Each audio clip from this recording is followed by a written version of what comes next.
G'day Internet. Today on my bench I have Atari VCS, which was kindly given to me by Jim and Barb. So thank you, Jim and Barb. I greatly appreciate it. Now, as you can see, Atari. This is the 6-switch variant, of which there are, well, of the VCS console, there's 4 different variants. There's the heavy sixer, which is a 6-switch but has a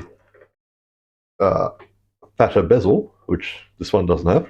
The light sixer, which is this one, hence the 6 switches and the lighter bezel.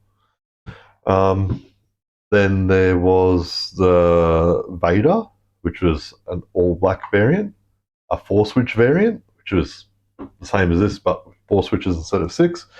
And then there was the Junior.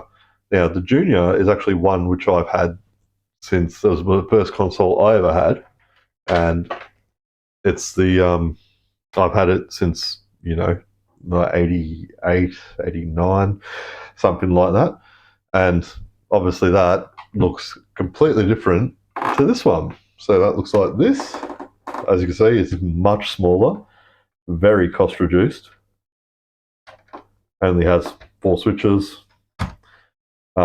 I've modded my one so it outputs composite video, which is something we're going to have to do to this light sixer because it has only 12 controls so the power goes, but as far as input to the TV goes, it has analog video.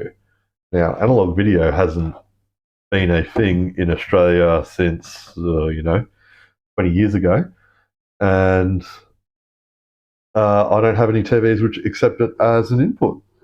So a few things we're going to have to do to this. 1, we'll clean it up. 2, we'll perform a composite mod on it.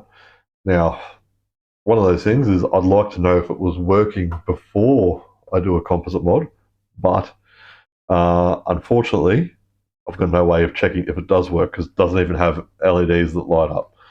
So in the interest of safety, I will check the power brick that came with it to make sure that it's outputting the right voltage. And if it doesn't work, well, we'll go from there. All right, let's get cracking.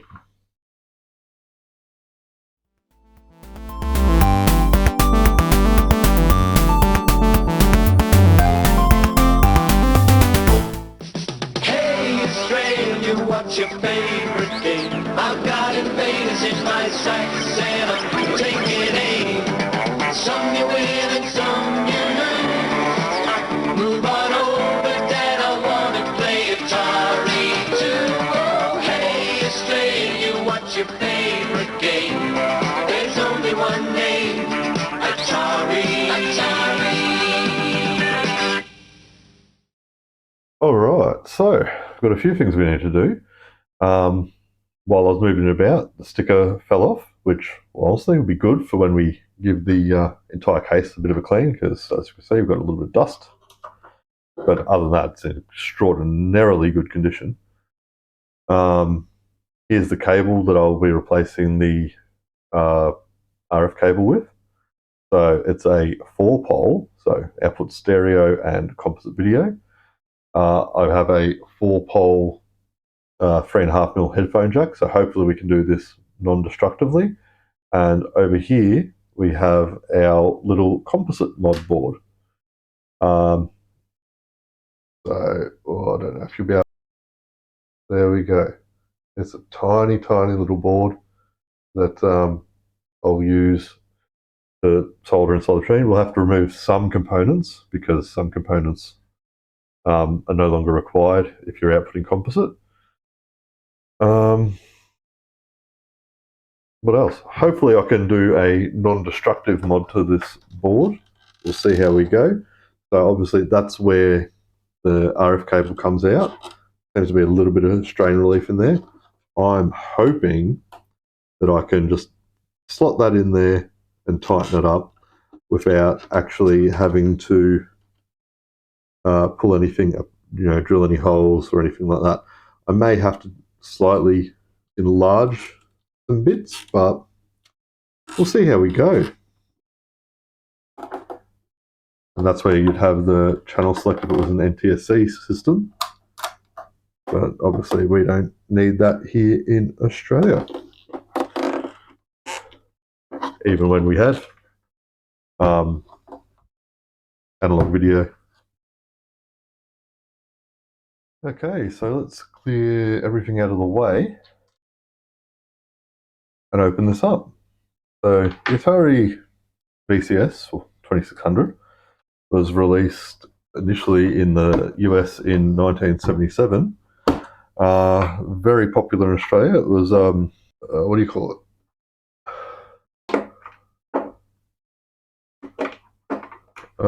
Marketed Australia-wide in Oakley, I believe. Funtronics? Something along those lines?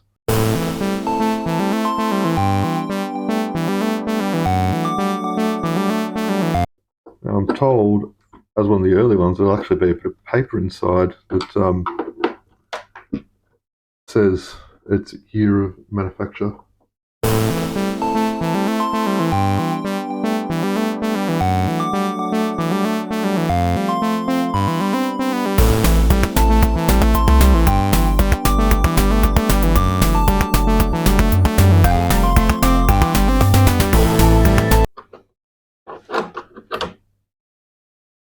Ooh, and we're in.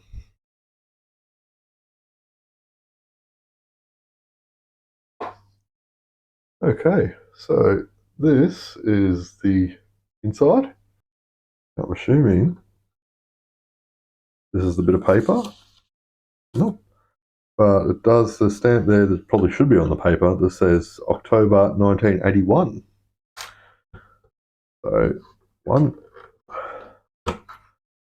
There's your RF, which we are no longer going to need. And let's lift this out. All right. So what you're seeing here is switchboard,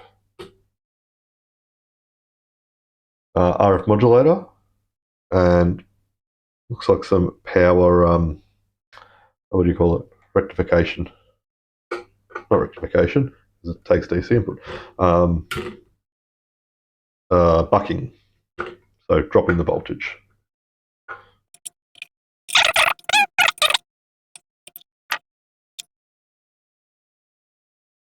That's the switches.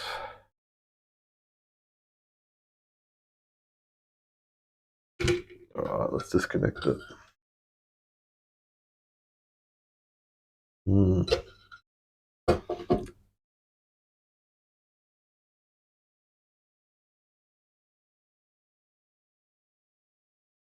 Probably never been disconnected before.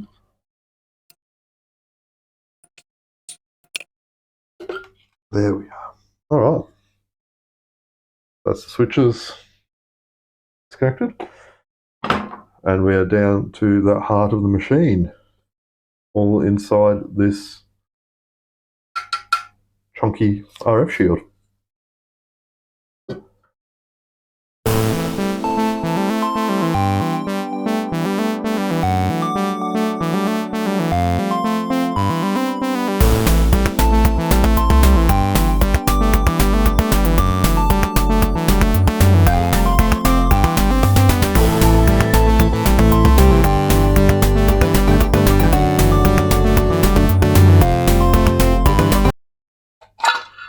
There we are. All right. And we're in. There's your board. Now I'm going to assume that, let's turn it around. Okay, so we've got a MOS part, EMI part. I'm going to assume that is probably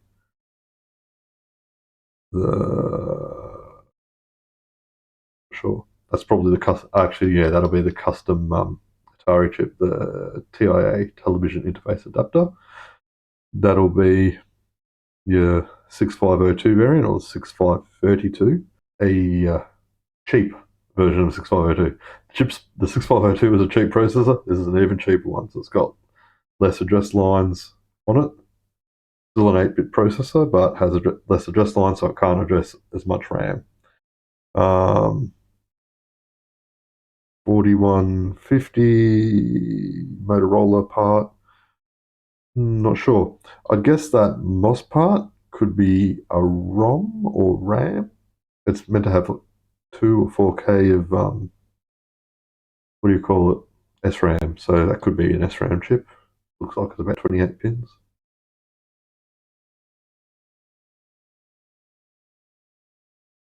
Yeah, 14, so 28. So most likely.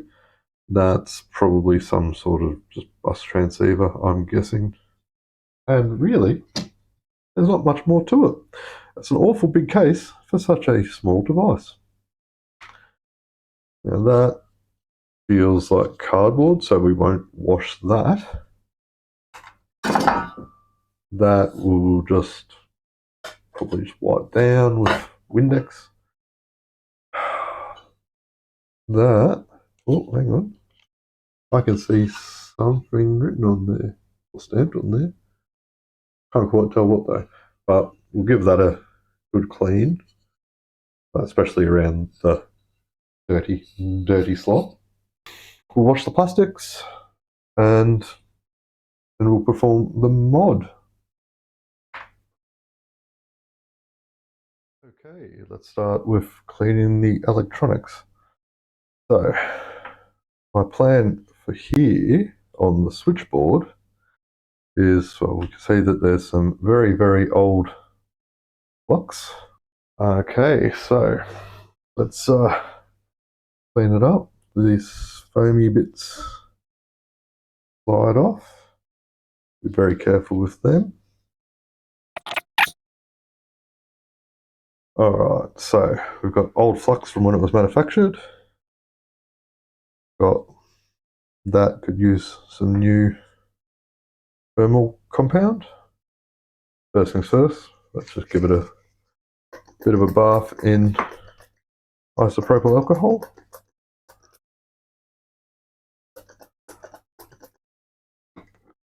Give it a scrub up with the old toothbrush.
Okay, now we'll put some contact cleaner into all the ports and switches.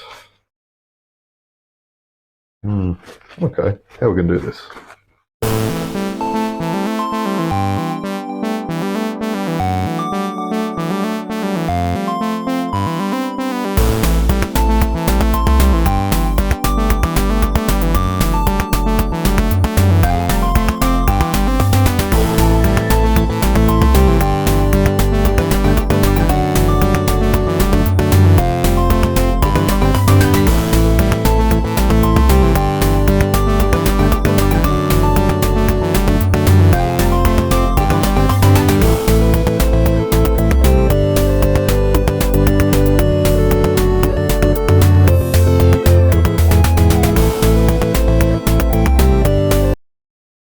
go. You can almost see. There you go. Little bits of black corrosion on there. No good. But good that we've cleaned it up.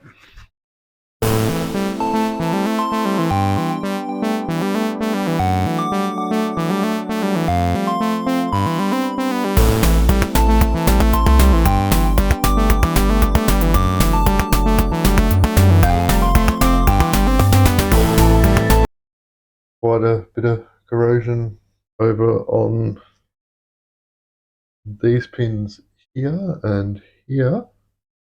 So probably a very good thing we did that.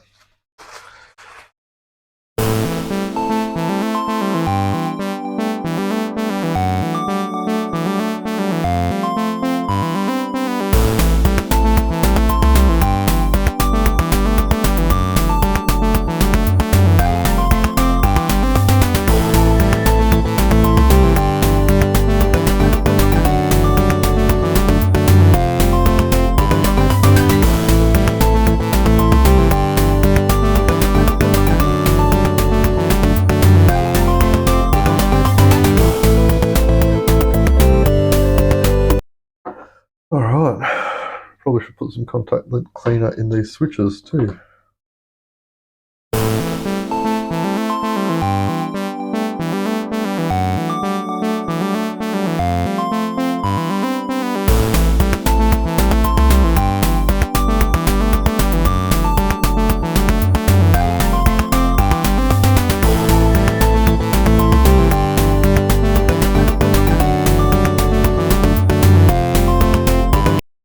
Probably should go buy some shares in isopropyl alcohol at this stage.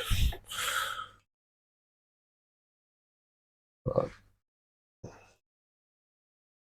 better too much than not enough, I suppose. Let's have a closer look at this. What is it? An LM340T, just 7805. I believe is a 5-volt regulator. Which is, you know, good for regulating your 5 volts, I suppose. You know, you don't want these unregulated 5 volts getting around.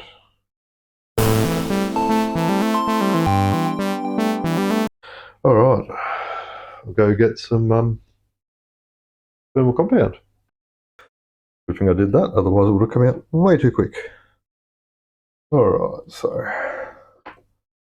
ideally I want to get about a pea-sized shape on the back of the regulator there. Oh, that's not good. Tucked it into position and put that back down.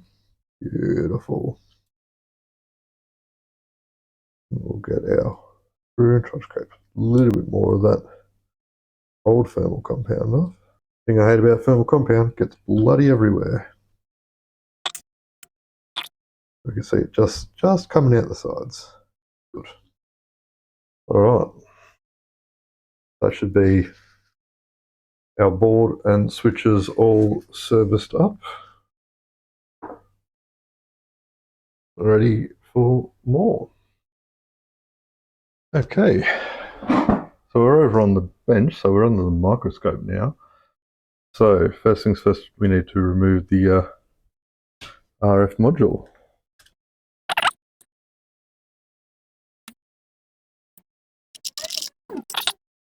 The points we need to remove are 1, 2, 3, 4. Then we need to remove those ones as well. Let's start over here. We'll add some fresh solder.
that is our RF modulator removed.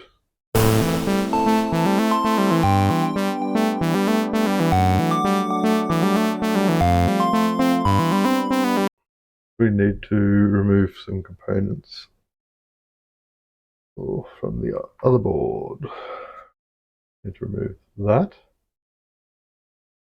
We need to remove that transistor.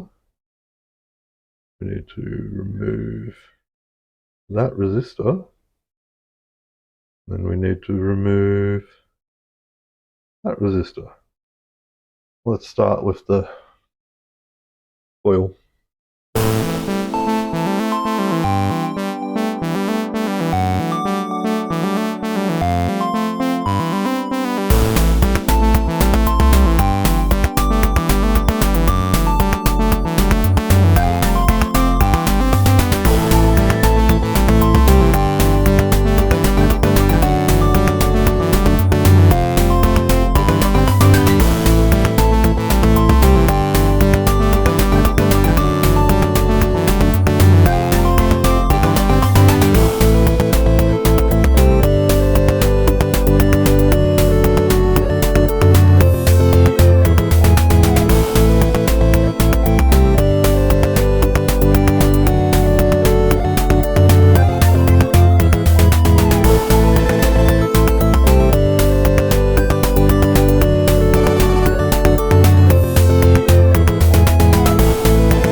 Everything removed that we needed to remove.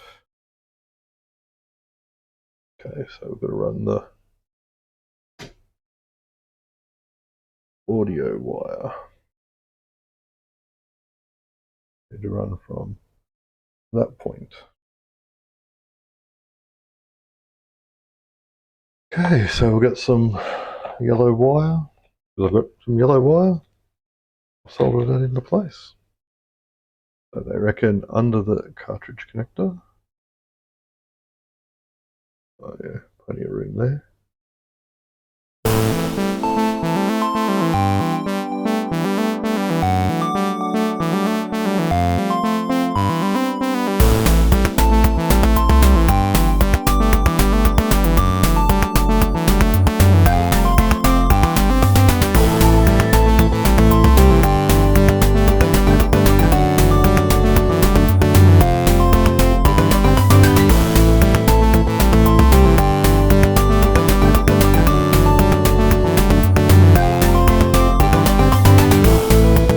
Okay, so this part you might have a little bit of trouble seeing because I need to put the board back in the aluminium housing. Okay, many hours later, we return with everything back together, the cables routed to the right side, and next is to in the remaining 3 wires and attach them to where the RF module went.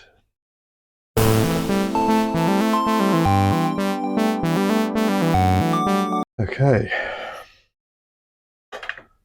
so which pins are which?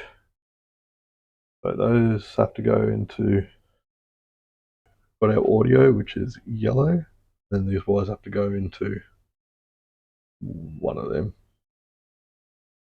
So one will be 5 volts, one will be ground, one will be video. Okay, so 1 is ground, 3 is 5 volts, 4 is video. So this might be a bit hard to see, especially with the microscope, because I'm going to have to do a lot of flipping back and forth.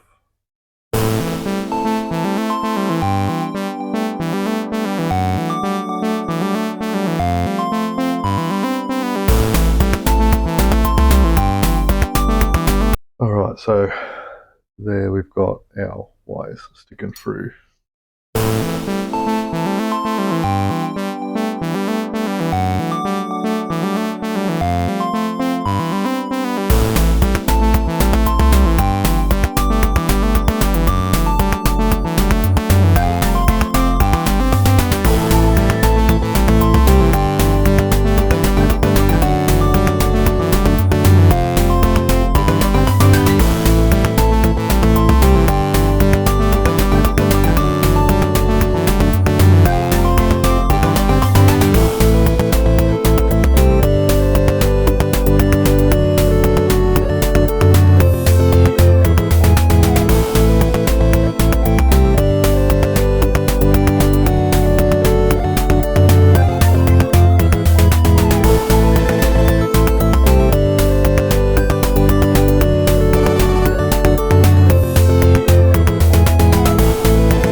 Okay, get a bit of heat shrink over the top of that.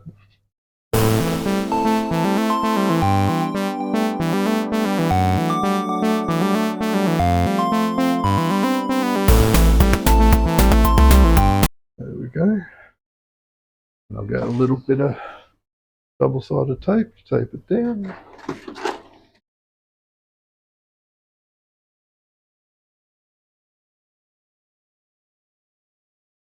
So now we just need to take that end, hook it up to our jack, and it'll happen. Okay, so let's get started. Headphone connector, 3.5mm. Once again, we'll tin up the other end. I left these ones quite long. We'll start by tinning these up.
Okay, now we're ready for a test.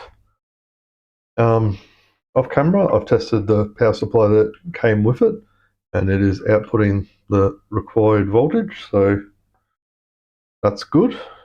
Alright, so that's off. I've got one of my games which I know works, Super Mario Brothers. Probably should grab a joystick. So I've got my joystick. I made that, well, 3D printed it. Let's plug her in. And left control. Yeah, that's left control. Sorry, player one, whatever you want to call it. All right, power. All right, so we've got our cable here. We've got our 3.5 mil. That's plugged in. Okay, let's get the TV on. Actually, what I'll do is I'll pause it here and go grab the. Okay, so we're all plugged in, and we're going to throw the switch in 3, 2, 1. Hey, good sign. All right.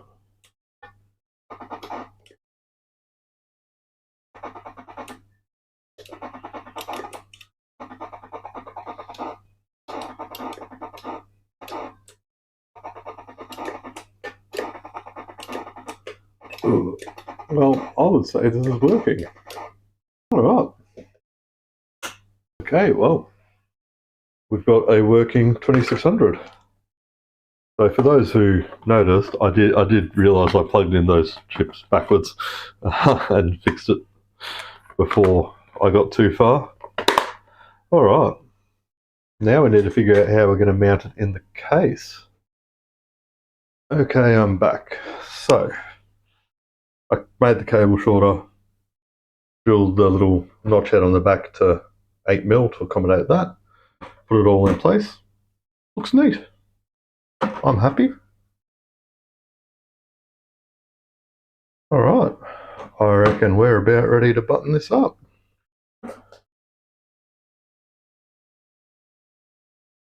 I reckon I'll just stick that paper label back on some double-sided tape.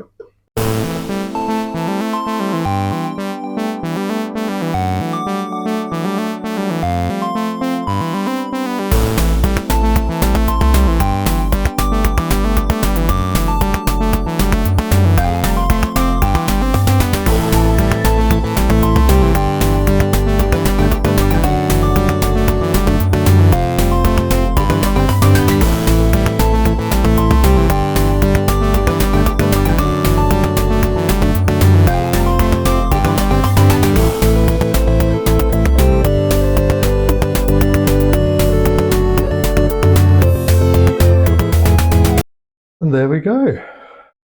One good looking Atari 2600. Let's make sure it's working now that it's all buttoned up.